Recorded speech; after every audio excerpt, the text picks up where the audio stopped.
Yo, dudes and dudettes, what's going on with y'all? This time I decided to review Eragon by Christopher Paolini for a few reasons. One, because I have no real suggestions in the box. And two, because after Midnight Sun, I need something that doesn't make me want to shoot the author, and I remember really loving the first two books in this series. The second half of the 4-book cycle was something else, but that's a review for another day. Anyway, let's dive on into this. So, our story kicks off with an elven lady fleeing from a powerful being called a Shade, who fucks up her guards pretty instantly and is attempting to steal a blue stone from her, which she can just barely manage to vanish using magic before she's captured. This is one of those strap your boots up intros, and it's actually really interesting because even though we don't really know who these two are, this all ends up being a vital piece of the story, and it's a hook that tells us why we should be interested in the story and what's going to be coming up. It's not exactly a groundbreaking formula, but hey, sometimes there's a reason that classic practices aren't classic, because sometimes the wheel really is the best shape for a tire. Something I'm going to give our book points for is that our introduced villain is immediately shown to be both terrifying and clever, and this is something that far too many forms of media end up messing up. I don't really care about the stakes if you bring the villain in the third act. For example, Darth Vader wouldn't have been nearly as scary if he showed up 2 minutes before he and Luke fight on Bespin. It's because you see him being a terrifying motherfucker the whole time that his appearances end up carrying so much weight, and this is something that Eragon gets right, at least with its minor villains. Sadly, the big bad isn't seen until the final book. So close to not failing. We also get a clear depiction of other races and what their relationship to one another might be like in the form of the Shade's contempt for the Urgles, who are a orc-like warrior race separated into tribes. He views them as basic tools, and they are shown to be mostly capable fighters, but not great thinkers or strategists. Likewise, the elves are well introduced and immediately shown to be graceful and able warriors in their own right, as they should be. Then, we're introduced to and shown the strengths of our main character, Eragon. He's a skilled hunter, but not in a flawless Mary Sue way. He's brave, but he's not a hero.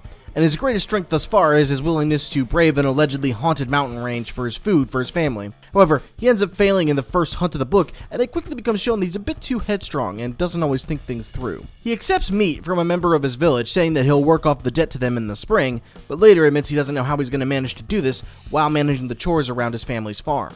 This is important because we see that while he does have strengths, such as bravery and determination, he also clearly has problems with planning and more than a bit of a temper. He ends up finding the same stone that we saw the elf trying to protect and tries to trade it for food, but is turned away by the butcher who he has a complicated history with, until the previously mentioned townsman shows up and offers to buy Eragon's meat. This is actually very well done because it alludes to a complicated history of the townsfolk, but not in a way that feels forced.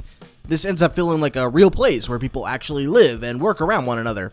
Maybe you don't like your town butcher because he's a prick, but in such a time period, he's what you have, so you can't just ignore him. We also quickly learn that Eragon has some parental issues given his absent father and deceased mother, but this is delivered in such a way as to indicate that Eragon has mostly moved past it and made some type of peace, putting his responsibility on his uncle's farm ahead of his own desires. Later, it turns out what Eragon took for a stone was actually a dragon egg, which hatches for him. Then they go through the dragon's upbringing and the mental connection that is created between the two of them, and this part is really well done. The connection between the pair is such that we as the readers want to see it grow and develop, and it's really cool to see the growth of a dragon from an unassuming hatchling to a true creature of desire, capabilities, and intents. We quickly learn that the dragon is far more than any other beast, and she shows that her own abilities and even her desires go against what Eragon wants from time to time. Again, it makes their relationship feel very real with one another, and defines the pair of them far more than they might have been otherwise. So, a pair of powerful beings called the Razak come into town, and Eragon's dragon Safire kidnaps him to stop him from saving his uncle, which would have likely led to his capture or death.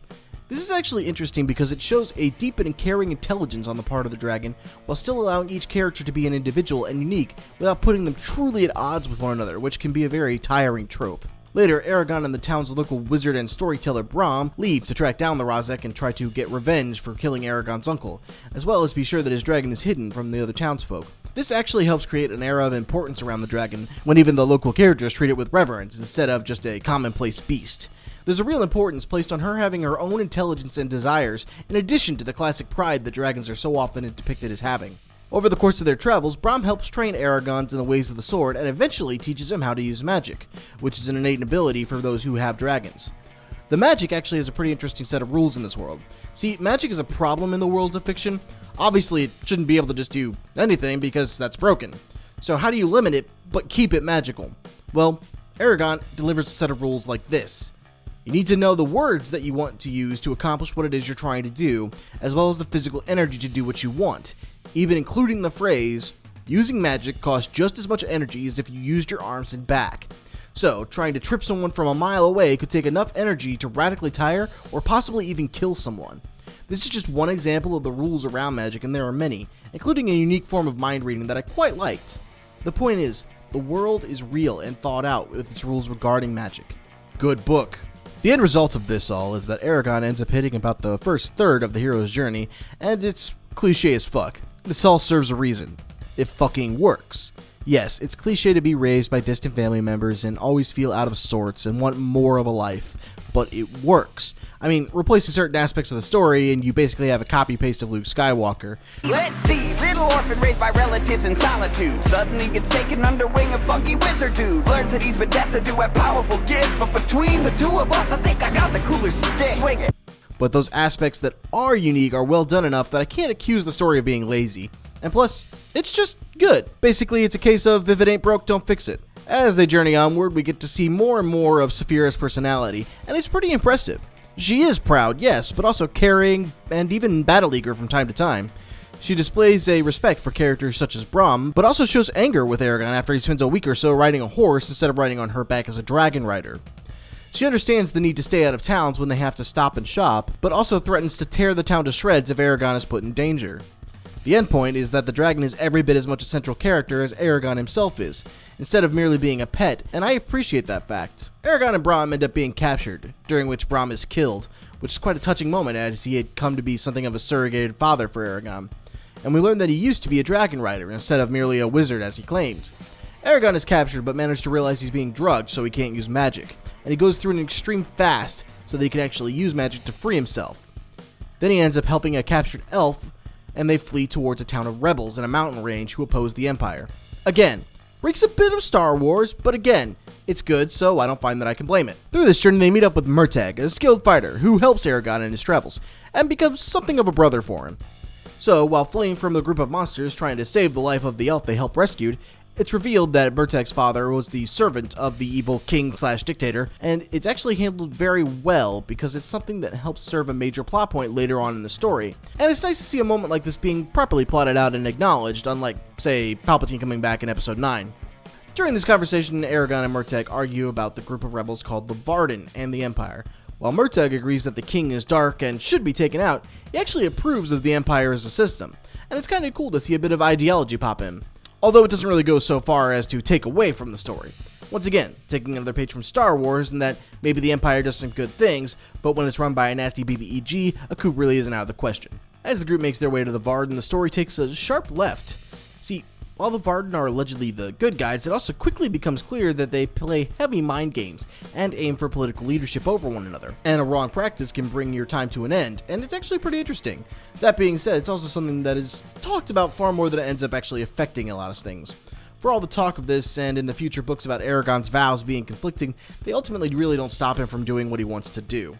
So, while it is a cool idea, ultimately I kinda wish it had played a bigger role in things, all things considered. Then Eragon is called upon to take part in a major battle, which is led by the Shade we saw at the beginning of the book, and ends up suffering a slash across the spine, although he does manage to kill him with the help of Safire and the elf he helped rescued. And the book comes to an end with him getting a call from his future teacher. Ultimately, this story has places where it could have been done a little better, and more than a little reeks of A New Hope, but none of that stops it from being a very fun and often immersive story. And so it's something I can heartily endorse. My personal score for the book is 8.5 out of 10. A touch more originality would have really pushed it into being a truly remarkable story, but it's still damn good and should be acknowledged as such. Let's go ahead and take a look at that bingo card. And while we got kinda close in a place, we actually didn't hit bingo at all. So that's all for this time. If you have something else you want me to read, go ahead and post a comment down below, let me know. Until next time, drink plenty of water, tell your parents that you love them, and stroke your mustache at night.